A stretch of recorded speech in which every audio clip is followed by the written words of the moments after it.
Hola, es un gran honor y un placer muy grande para mí poder compartir este espacio con ustedes. Espero que mi presentación ayude a tener una reflexión crítica sobre la inteligencia artificial. Entonces, perdón. Entonces, bueno, actualmente se pretenden implementar sistemas basados en inteligencia artificial en casi todas las áreas de nuestras vidas.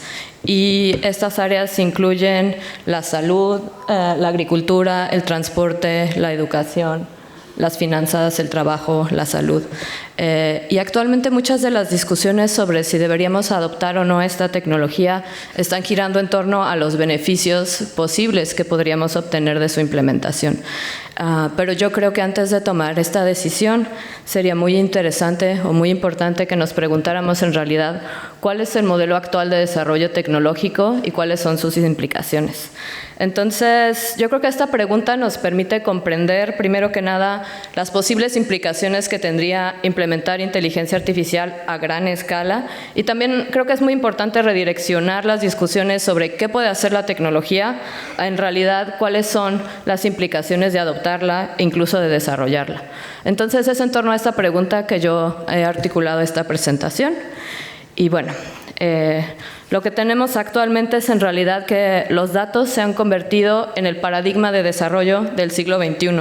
Entonces, este paradigma requiere de la implementación y el despliegue a gran escala de tecnologías digitales, y lo que estamos viendo actualmente entonces es un proceso de datificación. Este proceso quiere decir que lo que estamos haciendo es cada vez más codificar los diversos procesos de nuestras vidas y de nuestros entornos en forma de datos. Y la inteligencia artificial juega un papel instrumental en estos procesos, tanto en la recolección como en el procesamiento de datos, pero también es muy importante saber que a raíz de crear modelos de inteligencia artificial, sobre todo los que están basados en aprendizaje profundo, que se conoce como deep learning en inglés, se usan cantidades masivas de datos. Entonces, el desarrollar inteligencia artificial también está alimentando estos procesos de datificación. Y pues ante este paradigma creo que es muy importante que nos preguntemos, por ejemplo, cómo se crean y se recolectan nuestros datos. Entonces, yo pongo cómo se crean porque existe esta narrativa de que los datos existen así como en la naturaleza y están ahí en todas partes, y eso no es cierto. Los datos tienen que ser primero conceptualizados y después tienen que ser recolectados. Entonces, hay muchas formas de recolectar nuestra información. Yo les voy a hablar de una de las que son más utilizadas actualmente, que básicamente consiste en vigilarnos en los entornos digitales. Entonces, la vigilancia actualmente se realiza de muchas formas. Una de ellas se llama rastreadores o trackers. Estos son programas o secuencias de instrucciones que están en páginas web o en aplicativos y que permiten la recolección de nuestra información. Ahora bien, es importante saber que las entidades que están recolectando nuestra información no solo son esas páginas web o esas aplicaciones que estamos utilizando, sino que hay muchas terceras entidades que también están recolectando nuestros datos durante esos procesos. De hecho, Google es la entidad que más vigila a las personas en el Internet actualmente. Entonces, los trackers originalmente fueron diseñados para que podamos mejorar la experiencia de las personas usuarias en entornos digitales. Por ejemplo, tener información sobre el tipo de hardware que están utilizando permite ajustar el tamaño de los contenidos, por ejemplo, al tamaño de su pantalla.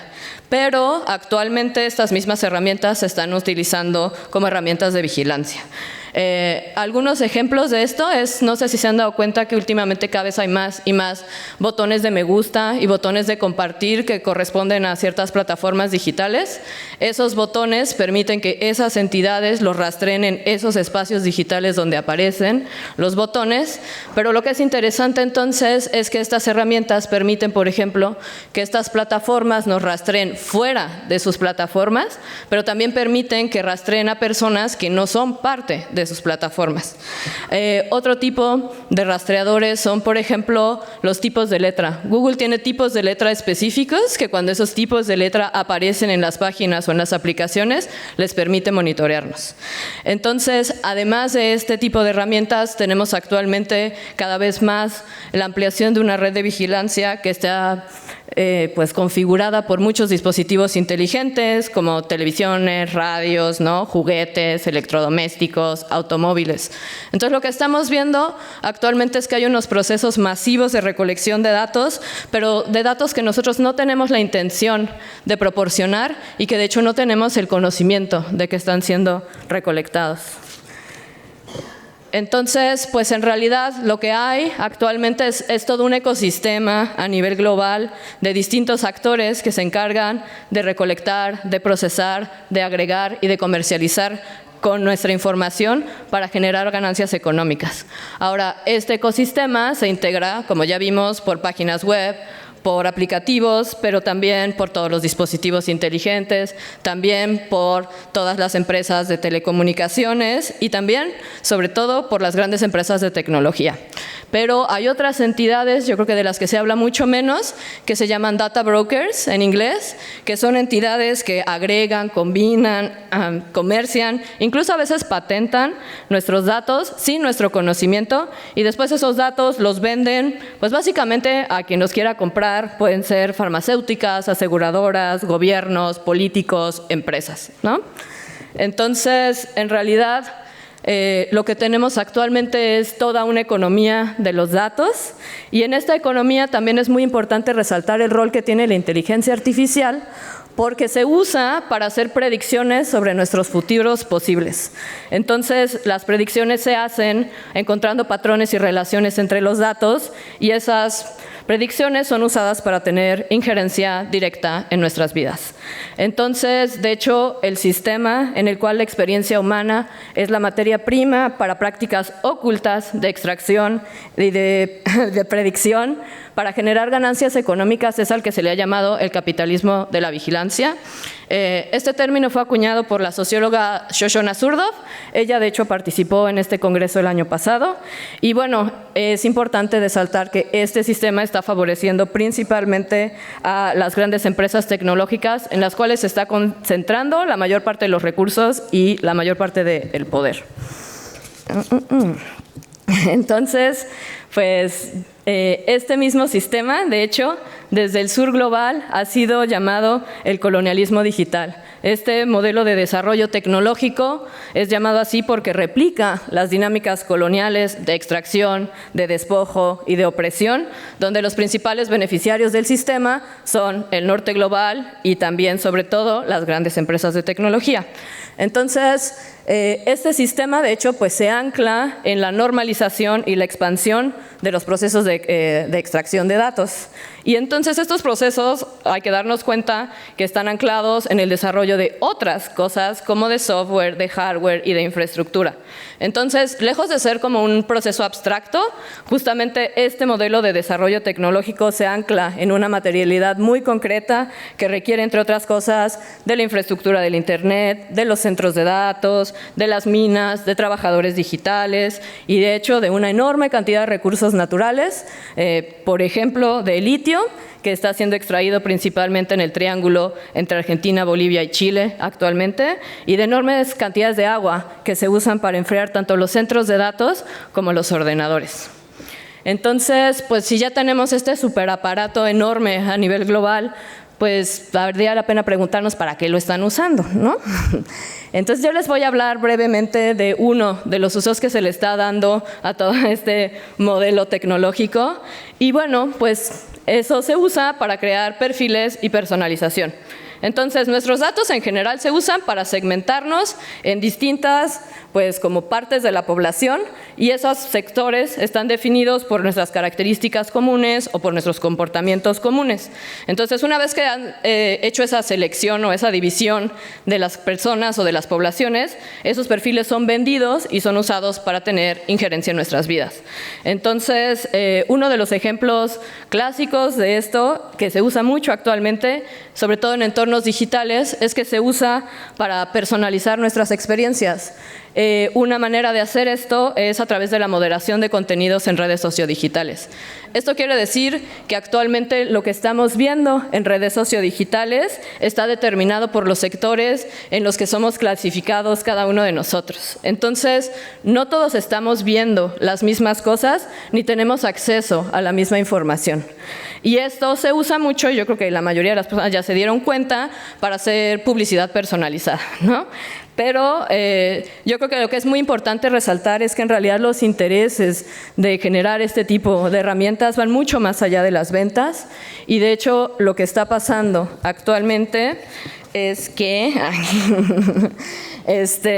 pues se están usando muchísimo, por ejemplo, para influenciar tanto los votos como la opinión pública, y entonces están teniendo impactos muy serios en la democracia, en la participación política, en la libertad de expresión, en el acceso a la información. Entonces, pues ante esta enorme problemática que estamos viendo, tal vez la siguiente pregunta natural sería si existen regulaciones, ¿no?, para este tipo de herramientas, y cómo es que se está regulando este tipo de herramientas, ¿no? Entonces, actualmente se están creando los primeros marcos regulatorios para la inteligencia artificial. De hecho, el primero yo creo que será implementado, será el que está desarrollando en la Unión Europea, que se llama el EU AI Act, ¿no? Y bueno, pero a mí me gustaría dar un paso atrás y pensar qué otras cosas están relacionadas primero con los datos, ¿no?, antes de pensar en inteligencia artificial. Entonces, pues lo que en general hay en distintos países es justamente leyes de protección de datos personales. Estos son un avance súper importante, ¿no?, porque primero establecen derechos y establecen también obligaciones respecto al manejo y la recolección de datos. Entonces, eso incluye también el procesamiento. Y justamente Chile en este momento está en el proceso de establecer su marco legislativo en esta materia, ¿no? Y en general, lo que ha pasado es que el modelo en el cual se están basando la mayoría de estas regulaciones es en el modelo europeo, que es el Reglamento General de Protección de Datos Personales. Entonces, ese modelo actualmente es considerado como el mejor estándar a nivel internacional en la materia de protección de datos personales, y entonces se ha usado para desarrollar los marcos, por ejemplo, el de México y muchísimos otros marcos. Lo que es muy probable es que, siguiendo una línea similar a esta, la regulación que se implemente en Europa también defina la línea de las regulaciones a nivel internacional. Entonces, este fenómeno, de hecho, es conocido como el efecto Bruselas, que fue un término acuñado por Anu Bradford, y esto es básicamente lo que estamos viendo es un proceso de regulación global, pero que es unilateral y está siendo definido por la Unión Europea. Entonces, pues bueno, dejando eso aparte por un momento, vamos a pensar ese modelo y los modelos que están relacionados con ese modelo, en realidad como qué está pasando, ¿no?, con esas normativas. Entonces, lo que les quiero decir es que, como bien lo dice el título, son protección de datos personales. Entonces, ¿qué quiere decir que sean protección de datos personales?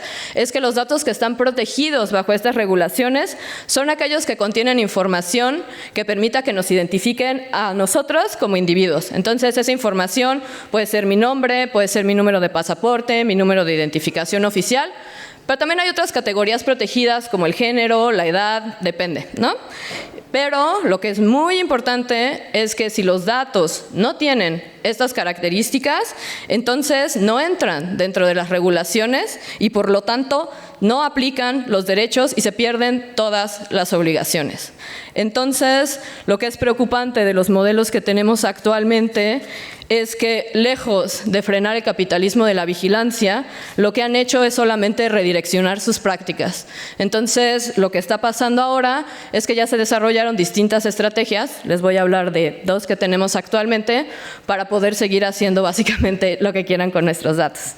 Entonces, una de las estrategias es agarrar nuestros datos personales, por ejemplo, mi nombre, mi edad y mi dirección, y cambiar todo eso por un número de identificador único que muchas veces te lo asocian a través de las plataformas o los entornos que usas, y ese número de identificador único, que ya no es considerado como un dato personal, se usa para rastrear todos mis comportamientos y para seguir vigilándonos en entornos digitales, pero también fuera de entornos digitales, porque los datos son usados por una serie de entidades de cualquier índole, ¿ok?